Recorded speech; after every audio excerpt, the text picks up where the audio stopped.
ocupar el salón de arriba porque hay unos 15 y necesitan arreglarlo desde temprano. Igual, por eso necesitamos, gracias al Señor ya estamos arreglando. Ayer ya comenzamos a arreglar el lugar, estamos en ese proceso, pero es lo que hablábamos, estar acá, dependemos siempre de la vez pasada no tuvimos alabanza porque había consejo, la vez pasada no pudimos salir temprano porque había un baby shower, en fin, siempre hemos estado así, pero gracias al Señor ya ayer comenzamos a arreglar el lugar y cuántos dan gloria a Dios por eso, amén. Ya comenzamos, hoy hay algunos allá terminando de cerchar, ahorita después del culto salimos para allá a mirarlos un rato, pero gracias al Señor que Él es bueno y que Él es fiel. A mirarlos y acompañarlos. Vamos a abrir en Primera de Pedro, por favor. Antes pedirle que no olvide apagar su celular o colocarlo en silencio. Gracias, Marinita. Entonces, si suena un celular, yo dejo de predicar hasta que usted conteste o lo apague. Así nos quitamos la costumbre de dejar el celular encendido en el culto. Entonces ya sabe, si suena, yo guardaré silencio, todos lo vamos a mirar a usted y usted ay, ya no vuelva a la iglesia. Madure, dígale al que tiene a su hijo. ¿Ah? Primera de Pedro, capítulo número 1. Venimos estudiando la serie. Usted sabe que lo estamos haciendo progresivamente por temas de salud, tampoco puedo estar todos los domingos, pero seguimos hoy con Primera de Pedro, capítulo 1. Cuando lo tenga me puede decir amén. Primera de Pedro, capítulo 1, versículo 13 al 16. Primera de Pedro, capítulo 1, versículo 13 al 16. ¿Lo tiene? Listo, vamos a leer la escritura. Usted que está allí en su Biblia, si toma apuntes, ya sabe, Primera de Pedro. Seguimos con la serie. Ya hicimos toda la serie a los Efesios, ahora estamos haciendo toda la serie, esta maravillosa epístola que es Primera de Pedro. Por tanto, ceñid los lomos de vuestro entendimiento, sean sobrios y esperen por completo en la gracia que os traerá cuando Jesucristo sea manifestado. Como hijos obedientes, no os conforméis a los deseos que antes teníais estando en vuestra ignorancia, sino como aquel que os llamó es santo, sed también vosotros santos en toda vuestra manera de vivir, porque escrito está: sed santos, porque yo soy santo. ¿Cuántos dicen amén? Amén. Cierre sus ojos, por favor. Padre, hoy te damos gracias por tu amor, por tu fidelidad, por tu cuidado. Gracias porque tú estás con nosotros, Señor. Gracias porque tú estás con nosotros, Señor. Gracias porque hoy podemos consagrar este espacio en tus manos. Te pedimos que nos hables por tu palabra, Señor. Que tu palabra nos instruya, que tu palabra nos aliente, que tu palabra nos edifique como hasta ahora. Gracias, Padre, por lo maravilloso que tú eres. Te adoramos en esta mañana y que nuestro corazón sea esa tierra fértil donde tu palabra pueda ser sembrada, pero germine ese fruto del Espíritu que tienes para cada uno de nosotros. En Cristo Jesús. Amén y amén. Gracias. Dígale a la persona que tiene a su lado: manteniéndose limpio en un mundo contaminado. Manteniéndose limpio. Ahora sí vio bien, en un mundo contaminado, manteniéndose limpio en un mundo contaminado. Y es curioso que el día de ayer nos tocó ir a conseguir unos tubos que faltaban, entonces dijimos vamos a almorzar. Nos sentamos en un restaurante cerca donde es el nuevo lugar a almorzar.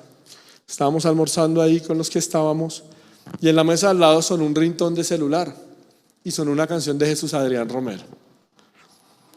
Y yo le digo a mi esposa, me da mucha curiosidad porque suena la canción de Jesús Adrián Romero, una canción de adoración muy bonita que él tiene. La atmósfera espiritual cambió, diría el carismático, todo se puso.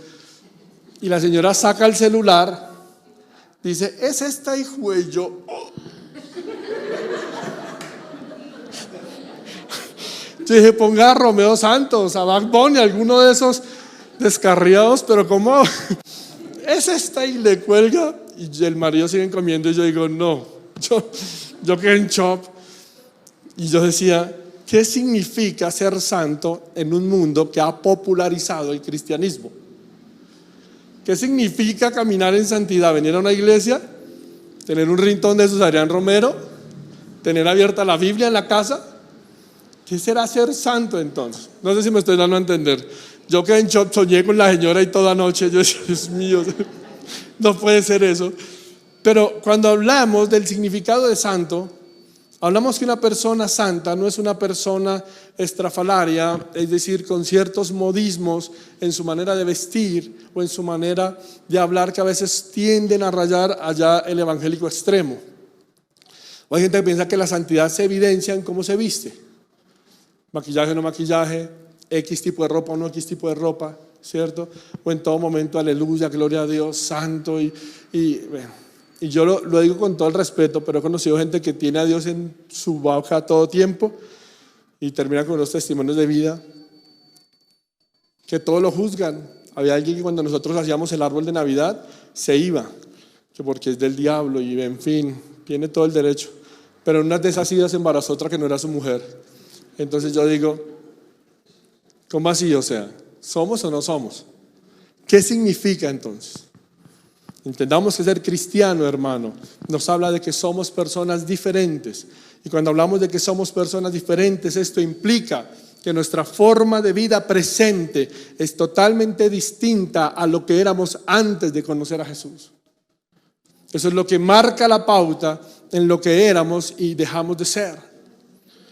Además, nuestro estilo de vida empieza a contrastar con aquel que no es cristiano o con aquel que no es creyente o con aquel que no viene a la iglesia. Por eso es que la vida de santidad para aquel que no conoce a Cristo, no camina con Cristo, va a parecer extraña. Y Primera de Pedro más adelante lo dice, por allá en el capítulo 4, versículo 4. Pero para alguien que es creyente, no debe ser extraño que usted y yo vivamos diferentes. No sé si me estoy dando a entender. ¿Vamos bien hasta ahí? Sin embargo, creo que no es fácil vivir en un mundo o mantener un andar de santo cuando queremos que nuestro ambiente o nuestro estilo de vida sea diferente a los demás. En el mundo en que nos movemos, el mundo en que nos rodea, vivir como Dios demanda no es fácil. Como la Biblia determina, no es fácil. Ya que el mundo, y cuando hablo de mundo, está claro que hablamos de un sistema, que es como lo define Juan y Pedro, el mismo Pablo. ¿Sí? Es un sistema. Y es un sistema que va en contra de todo lo que se llame Dios. Y ese mundo es el que constantemente nos está oprimiendo o constantemente nos está arrimando u obligándonos a conformarnos con lo que este mismo mundo dictamina, como es una moral o principios desde lo que el mundo ofrece que debe ser el vivir, la cotidianidad. Creo que Pedro en este maravilloso texto presenta a sus lectores del primer siglo, pero también para usted y para mí, sabiendo que la Biblia es viva y eficaz. Pedro nos anima y nos exhorta a mantener un estilo de vida diferente, un andar santo en un mundo contaminado. Y ese es el propósito de este texto del autor. Vamos a vivir en un mundo santo. En medio de un andar que pareciera contaminado, sí se puede vivir en santidad. ¿Cuántos dicen amén? Amén. Sí se puede.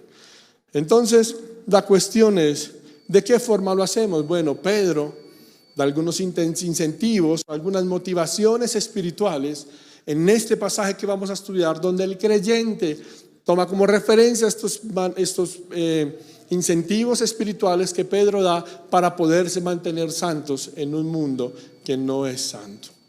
Y lo primero que dice Pedro es que para mantenernos limpios en un mundo contaminado debemos siempre tener presente la gloria de Dios. ¿Está conmigo hasta ahí?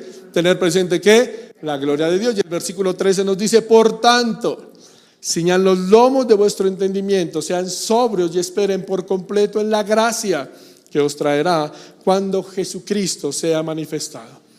El texto comienza diciendo, o este pasaje descansa en la expresión cuando Jesucristo sea manifestado. ¿De qué es lo que viene hablando? De la esperanza. Hay una esperanza para el cristiano y las acciones y las decisiones que usted y yo como cristianos tomamos están gobernados en la premisa o en el punto de partida de que hay una esperanza futura. Porque el cristiano no se desespera con lo que el mundo ofrece, porque hay una esperanza. ¿Y cuál es la esperanza? La manifestación o el retorno de nuestro Señor Jesucristo. ¿Está conmigo hasta ahí? Usted y yo descansamos en eso, en la esperanza de que Cristo viene por segunda vez. ¿Cuántos lo creen? Y es una realidad. Usted y yo creemos y predicamos en el retorno de Cristo, en el rapto de la iglesia y en la segunda venida de Cristo. Y es una realidad teológica que manejamos. Pero ahora bien, el contexto o la figura que dice o la que está hablando allí Pedro es ciñan los lomos. ¿Qué es ceñir los lomos? Bueno, en la antigüedad la gente usaba túnicas largas. ¿Se ha visto las películas de la vida de Jesús, de Moisés? ¿Se ha alguno visto esas películas? Ok.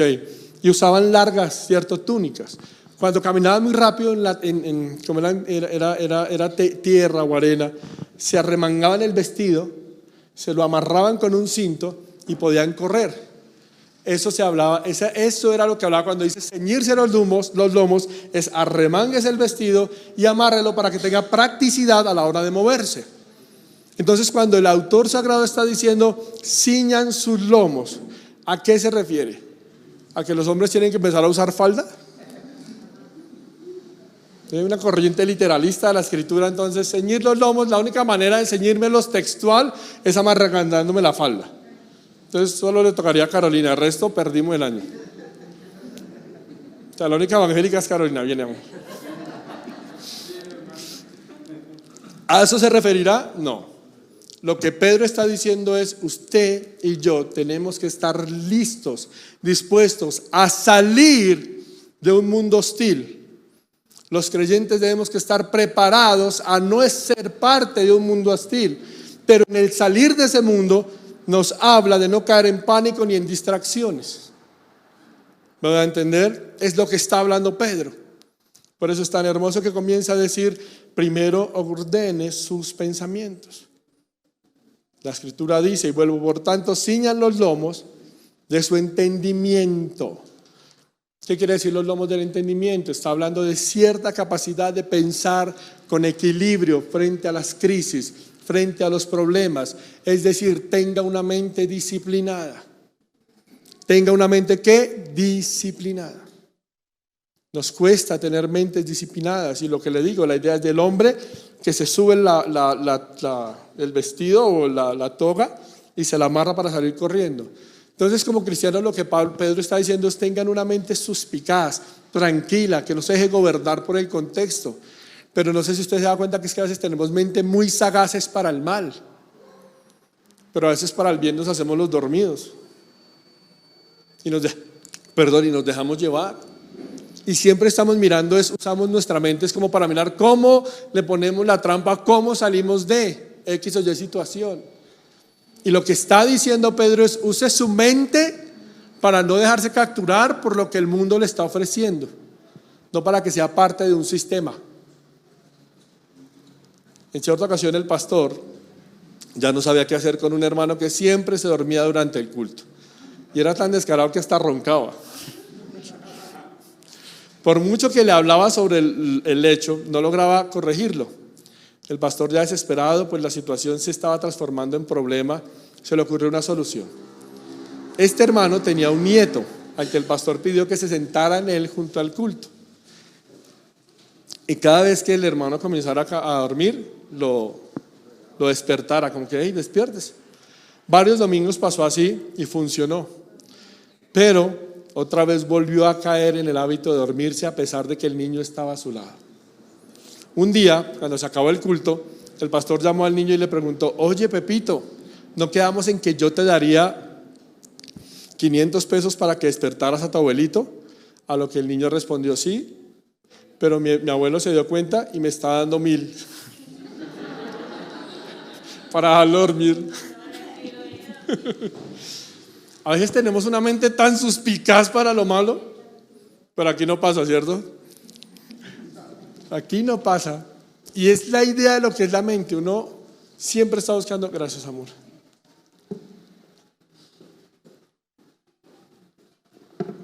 Lo que está diciendo Pedro es: centremos nuestros pensamientos en cómo con nuestra vida vamos a glorificar al Señor y no a compartir las cosas que no agradan al Señor.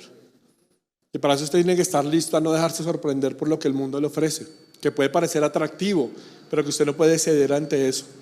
Costumbres que estorban su progreso espiritual, situaciones de su carácter, cosas que son cotidianas. O sea, ya es de la cotidianidad.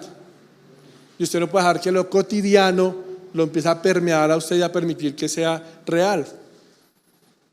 La idea y lo que está diciendo es, usted debe reaccionar con una mente sobria, con una mente bien puesta, una mente que no se deje desesperar, pero una mente que esté alerta a qué este mundo está ofreciendo y listo para salir a la vanguardia, no a dar pelea, ¿sí? Porque a mí me da risa, y lo digo con todo el respeto, pero me da risa los cristianos que se agarran con otros por Facebook como si así cambiaran la vida. Uno tiene que ser diferente a la gente, no con palabras sino con estilos de vida.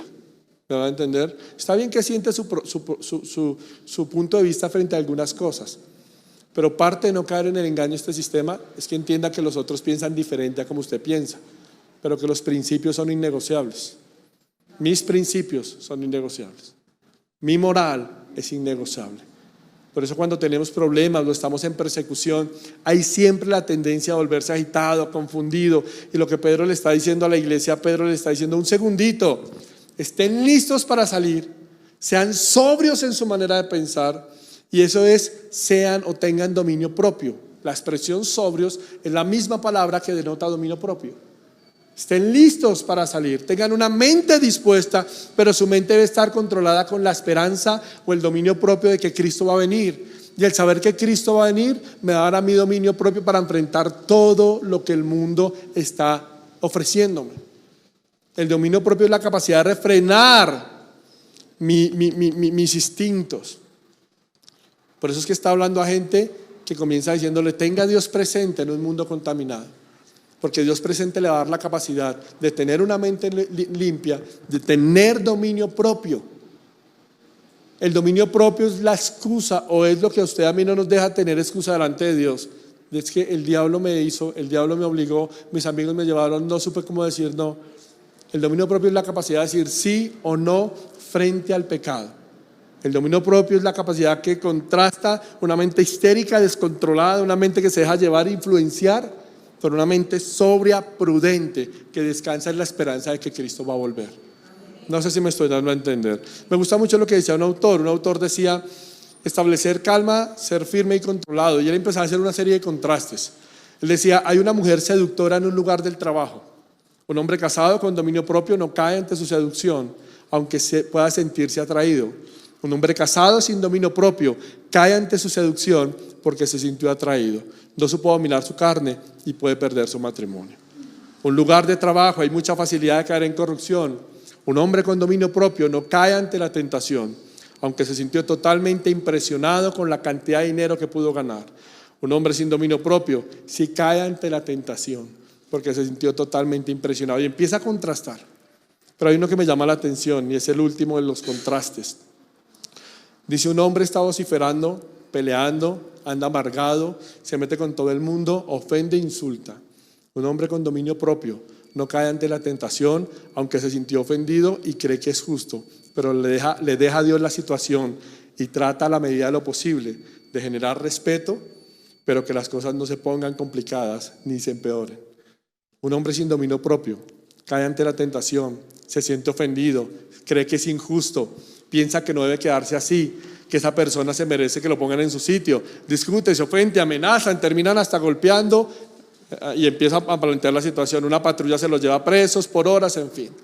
Cuando yo leía esto, a mí me confrontaba algo, y es que en estos días estábamos en una reunión. Íbamos para donde el hermano Guillermo y con Camilo, porque íbamos a organizar unos temas contables de la iglesia. Yo iba en el carro, yo estaba volteando, yo iba a voltear en el carro y pongo mi direccional, espero que pasen todos los carros. Tenía que pasar al carril contrario para montarme en el andén donde iba a guardar el carro. Y yo estoy mandando y venía una moto a 1000 y ¡pum! Me pita. Yo creo que me echa la abuela, bueno, no sé.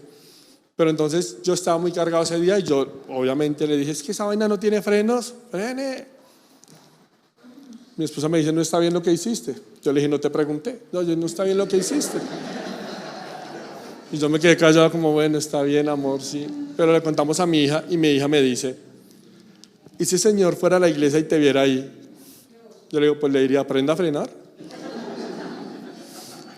¿Qué haría ese señor? Fue su reacción cómoda, papi, y mi esposa le da coba. Yo sé que a veces nos falta un poco de dominio propio frente a un mundo convulsionado que nos lleva al estrés. ¿Me estoy dando a entender? ¿Cuántos se han estresado acá? Gracias por no hacerme sentir solo.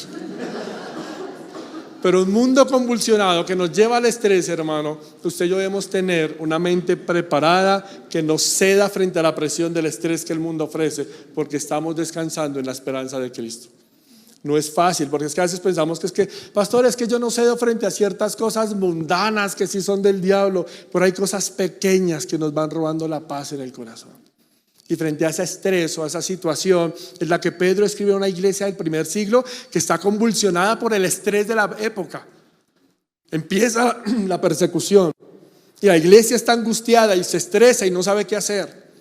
Y frente a las situaciones de la vida y al estrés que nos presenten, tenemos que aprender a saber qué es lo que está allí, y es la gloria de Dios lo que nos rodea todos los días. ¿Cuántos dicen amén?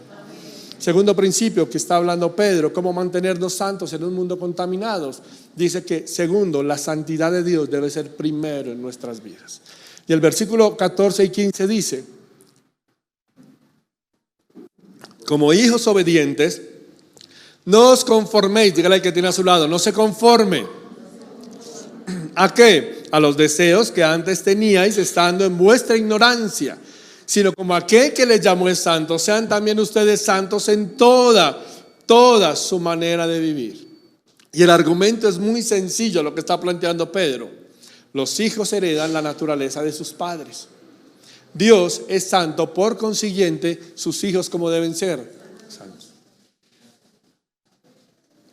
Como Dios es santo, sus hijos como son santos. Pedro más adelante expresa que usted y yo somos participantes de la naturaleza divina. Y cuando Pedro habla de la naturaleza divina, y ya lo hemos hablado acá, habla de esa naturaleza que ha revestido al hombre y ha cambiado su naturaleza pecaminosa a la naturaleza de hijo de Dios. Por eso es que el día de hoy debemos tener algo claro. La gente ve en usted y en mí a Jesús. Gracias, Dachi. La gente ve en usted y en mí a Jesús. Por eso me gusta mucho el argumento que usa Pedro acá. Como hijos obedientes, no se conformen a los deseos de este mundo. Hay gente que piensa que conocer o citar los evangelios es mucho, que ir a la iglesia es mucho, pero en realidad necesitamos una generación que aprenda a vivir la palabra del Señor todos los días. ¿Cuántos dicen amén? No es solo venir a la iglesia. Hay gente que viene a la iglesia para apaciguar su conciencia. Entonces cambiaron la misa por el culto, y eso no funciona así. El cristianismo es una experiencia de vida genuina. Cuando hablo de experiencia, está claro que denota que no es temblar, llorar, reírse. Si usted tiembla, llora y se ríe, amén. Tiemble, llora y ríase. Pero eso no implica que la gente sea creyente. Es cómo reacciona frente a un mundo cada día más pecador, y cómo usted está viviendo y cómo usted se para en una mural de lo que es y de lo que no es cristianismo. ¿Está conmigo hasta ahí? Eso es a lo que nos está invitando. Y lo primero que dice Pedro es que este pasaje comienza con una declaración maravillosa: como hijos obedientes. ¿Y cómo es que yo entiendo, hermano, el tema de la santidad de Dios? ¿Qué es lo que estamos hablando? Bueno, la santidad de Dios se caracteriza en el hijo obediente. La palabra obediente que usa ahí el apóstol es bien interesante porque es un pronombre. No es un sustantivo, sino es un pronombre. Y ese pronombre denota a alguien que está caracterizado por la obediencia. O sea que lo que marca el contraste entre un hijo de Dios y lo que Pablo llama hijos de desobediencia es el caminar todo el tiempo en obediencia a Dios. Todo lo que usted hace, todo lo que usted y yo hacemos debe caracterizar obedezco a Dios. Hombre, si yo voy a hacer algo, lo hago para obedecerlo a Él. Y eso cuesta, porque a veces queremos hacer lo que a nosotros se nos antoja. ¿No le ha pasado? Es que me gusta más así, es que prefiero más así. La obediencia caracteriza todo verdadero hijo de Dios. Y obedecer cuesta, porque obedecer es negarse a lo que yo quiero. Obedecer es negarse a lo que a mí me gusta. ¿Me doy a entender? Porque es que uno termina, obedecer es someterse a. Por eso es que los hijos obedecen a los padres. Amén, hijos. ¿Cuántos hijos hay acá? Y el resto, obra y gracia. Bueno, usted, mire, tenga algo claro. Usted podrá estar casado con hijos y nietos, pero sus papás viven y usted les debe obediencia. Amén. Es así de claro. Es así de claro. Y respeto. Por eso es que, y yo se los he dicho a mis hijos con todo el amor, el día que quieran hacer lo que quieran, páguense en un arriendo y vivan afuera. Pero mientras estén en mi casa, hay las normas de la casa. Evangélico, aleluya, es el papá que les tocó y de malas. Pero mientras estén en la casa, son las normas de la casa.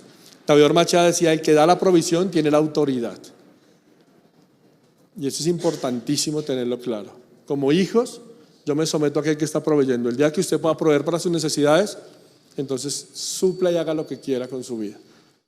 Pero usted y yo como creyentes debemos obedecer a Dios. Y a veces nos cuesta obedecer a Dios. Y una característica de la santidad es obedecer a Dios.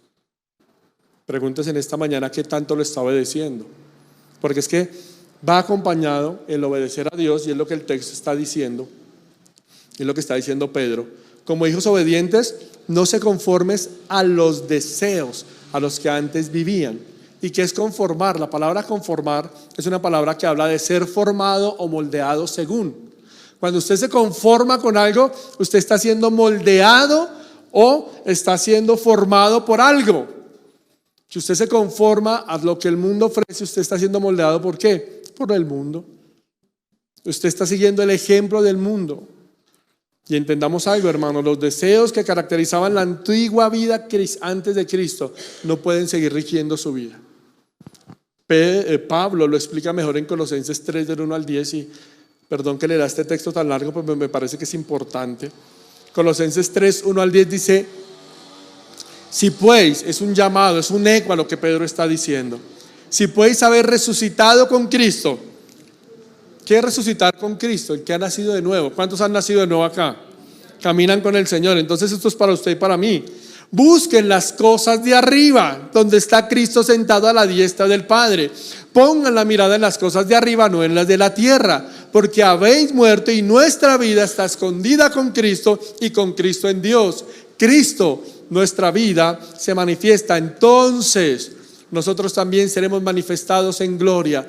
Hagan morir lo terrenal en ustedes: fornicación, impureza, pasiones desordenadas, malos deseos, avaricia, que es idolatría, por las cuales la ira de Dios viene sobre los hijos de desobediencia, en las cuales vosotros también anduvisteis en otro tiempo. Pero ahora dejad también todas estas cosas. O sea, se supone que todo lo que estaba regido o todo lo que era dominado por lo sexual lo ha dejado.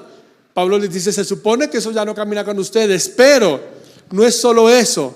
Tienen que dejar ira, enojo, malicia, blasfemia, palabras deshonestas de vuestra boca. No mintáis los unos a los otros, habiéndonos despojado del viejo hombre en sus hechos. Revístanse del nuevo, el cual conforme a la imagen del que los creó se va renovando hasta el conocimiento pleno. Es decir, que cada día usted y yo tenemos que ser diferentes en esta sociedad. ¿Cuántos dicen amén? Así que si usted es un poquito controlado por la ira, Señor, ayúdame a controlar mi ira. Si usted es un poco controlado de pronto por lo que hablaba, palabras deshonestas, mentira, malicia, blasfemia, Señor, acá estoy delante de ti. ¿Cuál es su motivación en el corazón? Porque dice, ya no mire las cosas de acá, sino centre su mirada en Cristo.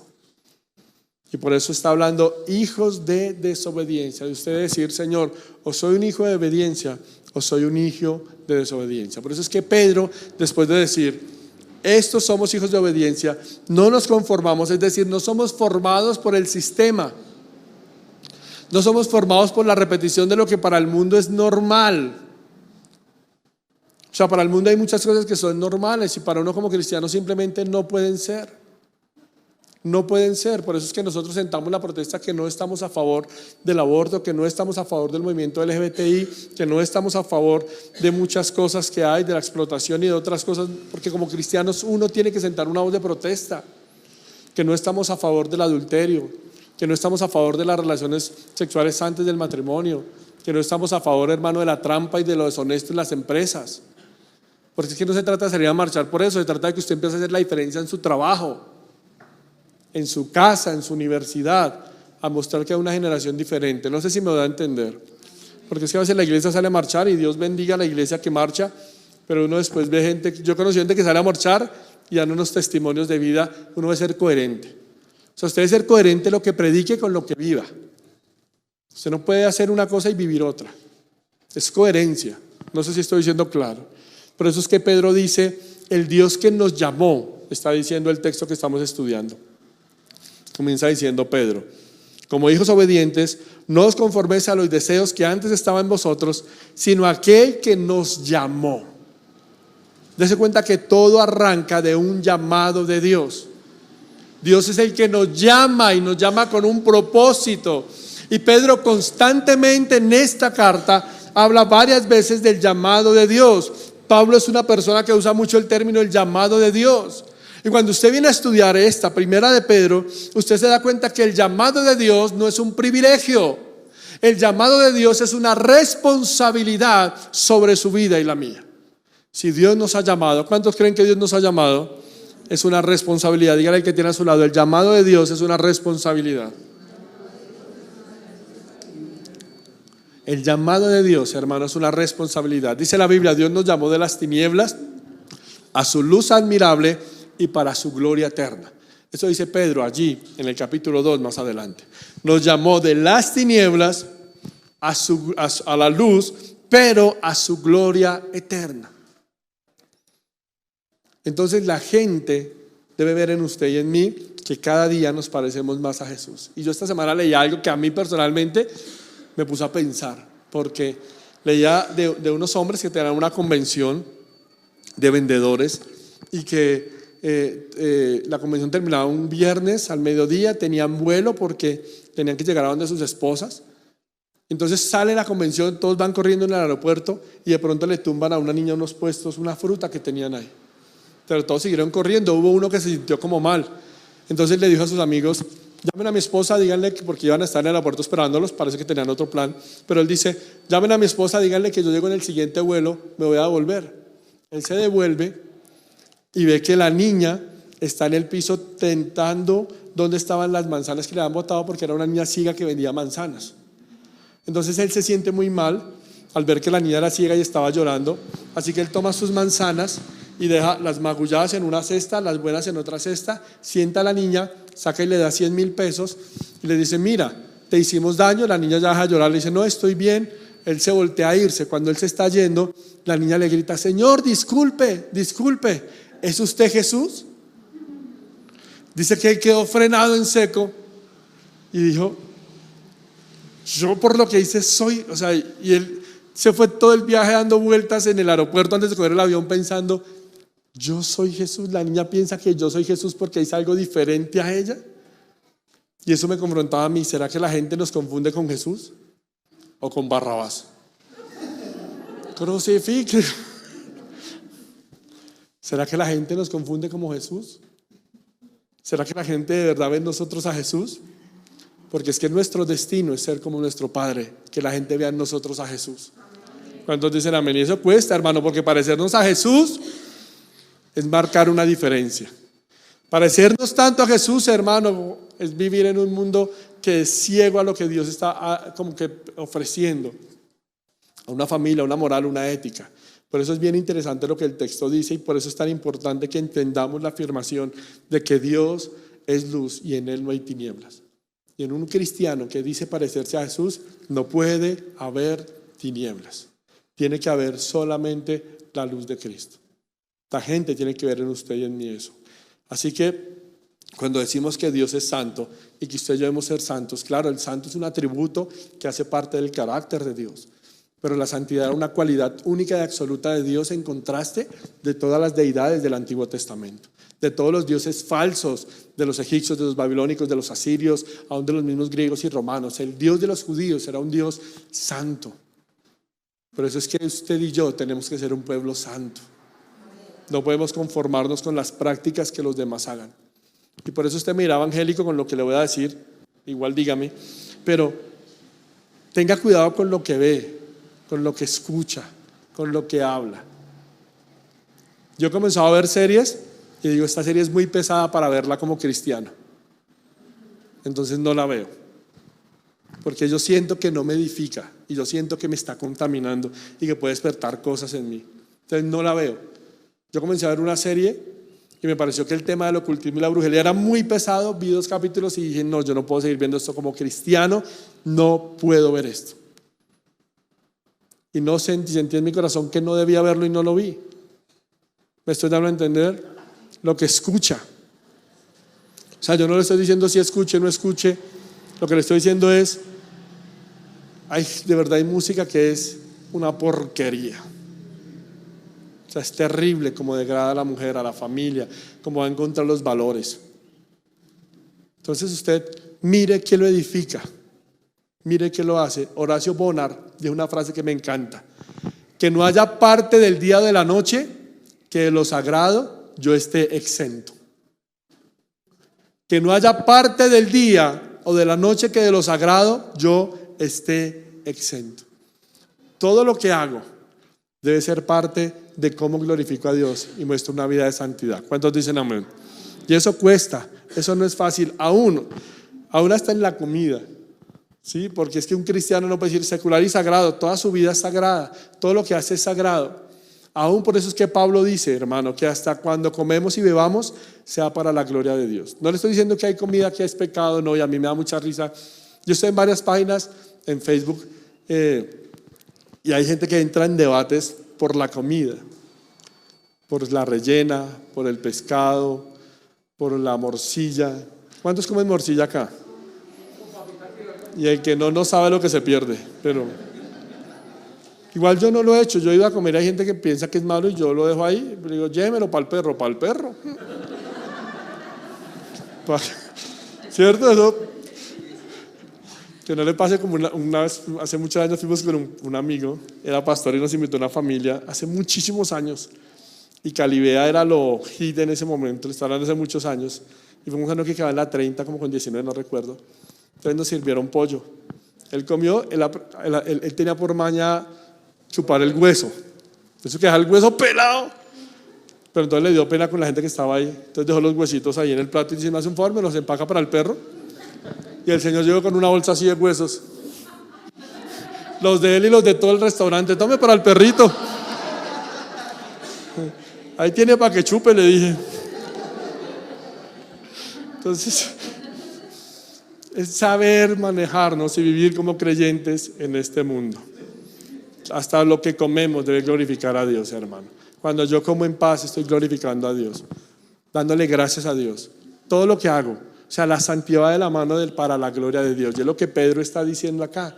Es lo que Pedro le está diciendo a una iglesia que está cansada, pero que tiene que vivir santos. Sean santos en toda vuestra manera de vivir. Lo que ve, lo que habla, lo que escucha, lo que hace, toda su manera de vivir debe reflejar santidad. Todos los aspectos de su vida, morales, éticos, personales, públicos, todo debe ser santidad. Usted no puede ser uno acá y otro en su casa. Usted no puede ser uno en su trabajo y otro en su casa, uno en la universidad y otro en la iglesia. Usted debe ser el mismo, hermano. Porque es que la santidad y la ética no se deben separar. No se deben separar y es algo a lo que se le está haciendo mucho énfasis. Santidad y ética no se pueden separar. Su santidad y su ética deben ser una misma. ¿Cuántos dicen amén? Y es interesante que podamos manejar eso. Y como último aspecto de nuestra charla en esta mañana o nuestra predicación en esta mañana, recuerde que estamos bajo el título que estamos desarrollando, manteniéndose limpio en un mundo contaminado. Número 1, mirando la gloria de Dios. Número 2, que fue lo que dijimos, caminando en la santidad de Dios. Pero número 3, que es lo que dice Pedro, viviendo la palabra de Dios. ¿Viviendo qué? Porque escrito está, sean santos porque yo soy santo. El pastor John MacArthur en este comentario de este versículo dice: cuando Jesús fue tentado por Satanás, desarmó al maligno con la fórmula escrito está y citas apropiadas de la Escritura. Satanás reconoció la autoridad de la palabra de Dios, aún hasta el punto de malcitar para su propio propósito. Esa autoridad volvió a Satanás incapaz de acercar a Jesús. Por eso la palabra escrita demanda respeto y exige obediencia. La palabra de Dios, hermano, es sagrada. Y nosotros somos los que creemos que la Biblia no contiene palabra de Dios, sino la Biblia es palabra de Dios. Yo estudio con académicos y hay muchos que dicen la Biblia contiene palabra de Dios y por eso la tratan como quieren y no le prestan seriedad. Y para mí la Biblia es la palabra hablada y respirada de Dios. Por eso debe ser respetada, obedecida, cuidada, atesorada y amada. ¿Está conmigo hasta ahí? Es importante y es lo primero que dice Pedro. Pedro lo primero que dice es, hace un recordatorio de esa frase del Antiguo Testamento, citándola de Levítico: sean santos porque yo soy santo. Era un derivado de la ley sacerdotal, de la ley de los levitas, la santidad, pero está citando la misma palabra. Usted y yo como cristianos debemos entender algo, hermano, y es que la palabra de Dios a veces pensamos que solo es para pelear contra Satanás. Cite la Biblia, aprenda la Biblia, cuando venga la tentación, aprenda a tener la Escritura, pero la palabra, aparte de ser un arma espiritual, es más que eso. La palabra de Dios nos guía, hermano, en medio de un mundo oscuro. La palabra de Dios es comida para el espíritu y el alma porque nos fortalece. La palabra de Dios, dice Juan, es agua porque nos limpia. Limpia nuestro corazón, limpia nuestra mente, limpia nuestra conciencia. La palabra de Dios tiene un ministerio que santifica la vida del creyente. Ustedes han sido limpios por la palabra que os he hablado, dijo el Señor Jesucristo. Cuando usted va a la palabra de Dios, usted se da cuenta qué tan pecador es y cuánto nos falta parecernos a Jesús. Cuando nos deleitamos en la palabra de Dios, cuando meditamos en ella, hermano, por eso es que la obedecemos, nos gozamos, la amamos. Para nosotros es una bendición la palabra del Señor, porque nos aprendemos a enamorar de ella. A mí me encanta lo que dice Wils Warren, que es un autor que estuve leyendo en estos días, y él decía: la palabra de Dios revela la mente de Dios, así que debemos aprenderla. Revela el corazón de Dios, así que debemos amarla. Mire esto tan bello: la palabra de Dios revela la mente de Dios, por eso debemos aprenderla. Revela el corazón de Dios, por eso debemos amarla. Revela la voluntad de Dios, así que debemos vivir en la práctica. Todo nuestro ser, mente, voluntad y corazón deben ser controlados por la palabra de Dios. Todo lo que usted y yo hacemos, pensamos y hablamos, lo pasamos por la lupa de la palabra del Señor. Un profesor mío ahorita hablaba de que hay lentes, para acercarse a la Biblia. Y esos lentes es eso, hermano: la voluntad, la moral, la ética, la forma con la que yo me acerco a la Escritura. No tome la Escritura como un libro más. La Biblia es la palabra inequívoca del Señor.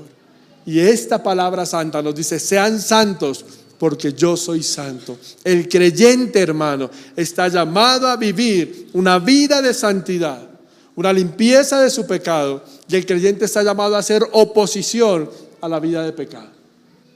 Y es la manera como usted y yo demostramos, hermano, que somos santos, que caminamos con el Señor. Y en la Biblia, en la palabra de Dios, usted y yo encontramos los preceptos, principios, promesas que nos habla la Biblia para vivir el día de hoy, para saber qué decisiones tomar.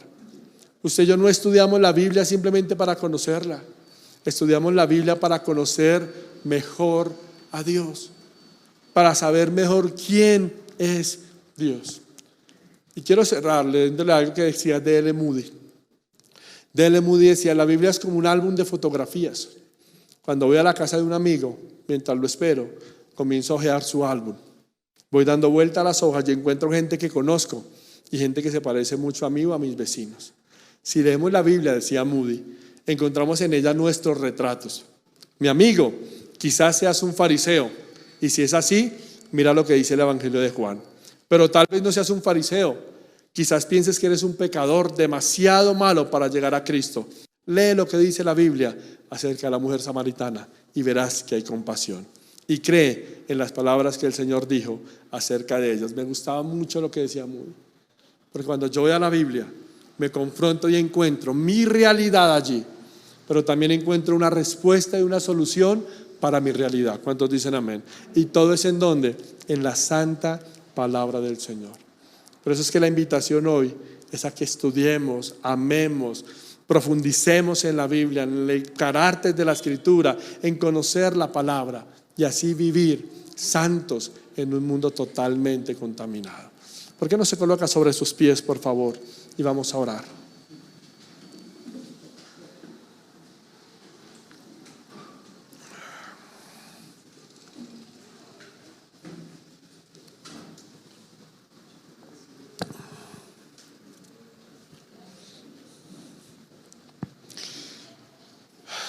¿Por qué no cierra sus ojos por un momento allí donde está? Y oramos al Señor en esta hora. Y le damos gracias por su amor, por su fidelidad, por su cuidado, porque Él es fiel. Él es fiel a cada uno de nosotros. Él es fiel a nuestras familias, Él es fiel a nuestras vidas, pero sobre todo, digámosle: Señor, ayúdanos a mantenernos limpios en un mundo contaminado. Y la única manera de mantenernos limpios, hermano, es por su gloria, por el llamado a la santidad y por su palabra.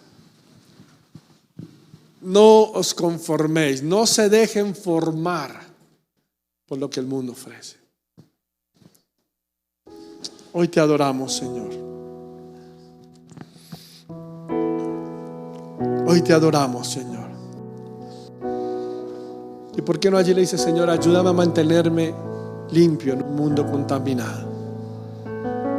Ayúdame a que la esperanza de Cristo sea lo que me mantiene vivo, para que mi corazón no se inquiete a irse a otro lado. Ayúdame, Señor, a que mi mente sea la mente de Cristo, una mente tranquila, una mente con dominio propio para reaccionar frente a lo que el mundo ofrece.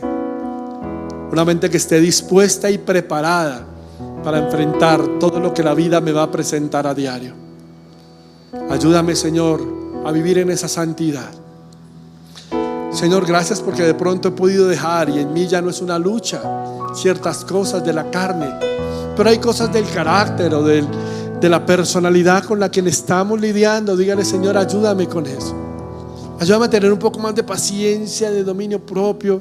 O si tu lucha es más por el lado de los pensamientos, de las sensaciones, de las acciones, Señor, ayúdame a controlar eso. Yo quiero caminar en esa generación que decía el apóstol. Y ayúdame a entender que es tu palabra la que me da vida, que es tu palabra la que me sostiene, que es tu palabra la que me alienta, que es tu palabra la que me ayuda, Señor. A veces tratamos por nuestros propios medios de salir adelante y se nos olvida que tenemos la palabra maravillosa. Y si de pronto has cedido a cosas y no has estado listo para correr y enfrentar un mundo, si no te has dejado llevar por la corriente de ese mundo, esta es la hora para que le digas: Señor, ayúdame y dame paz a mi mente y a mi corazón. Hoy yo descanso en ti, Señor. Hoy yo descanso en ti, Señor. Ayúdame a vivir, Señor, santo en un mundo contaminado y a ser diferente para ese mundo. Ayúdame en esta hora, Señor. ¿Por qué no pone una mano sobre su corazón, si puede, en esta mañana? Y comienza a adorarle y decirle: Señor, aquí está mi corazón. Tú lo conoces mejor que nadie. Mejor que nadie lo conoce, Señor. Acá estamos delante de ti, Señor.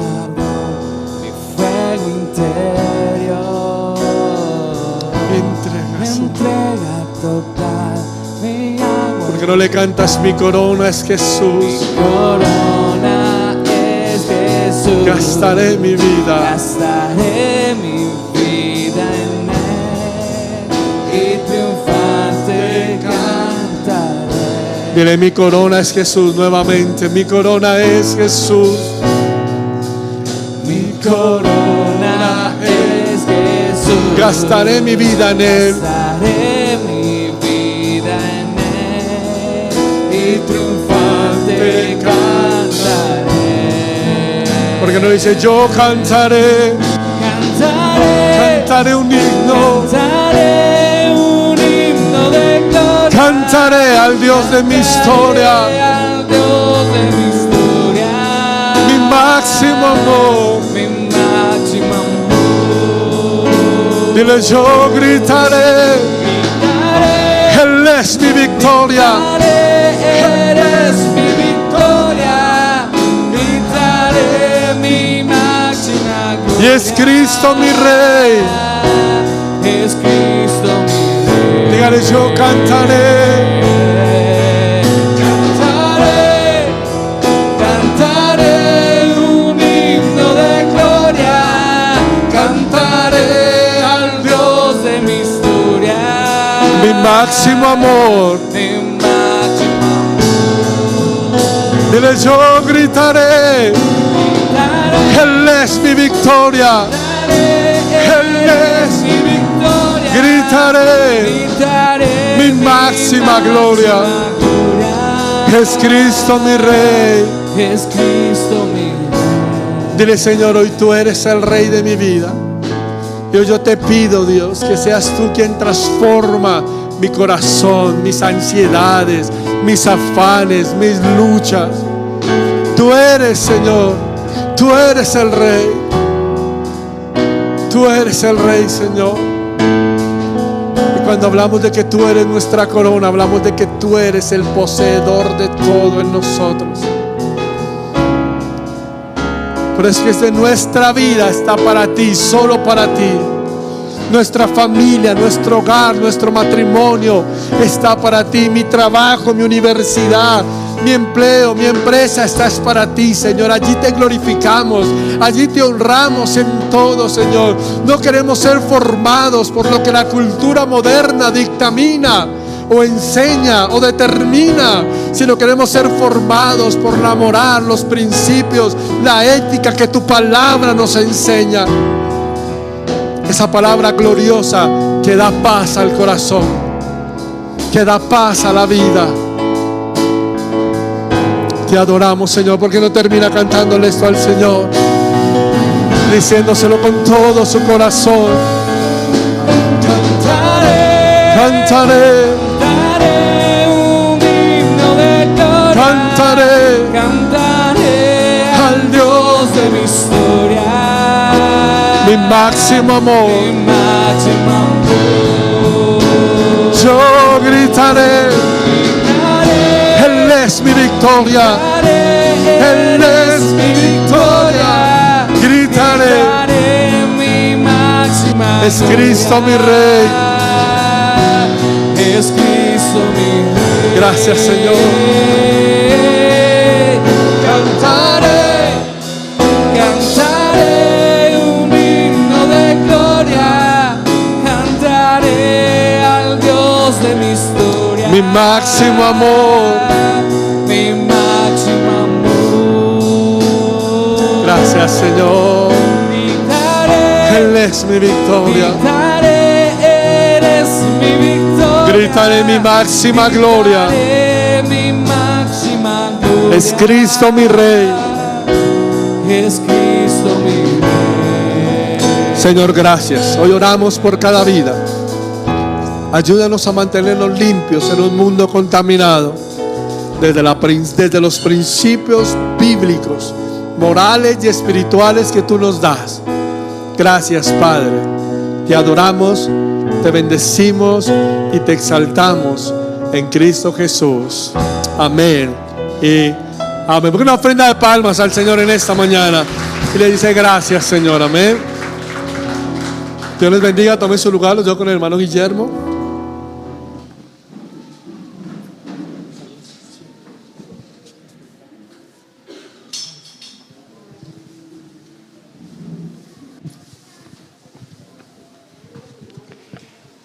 Muy buenos días. Está haciendo un poquito de frío.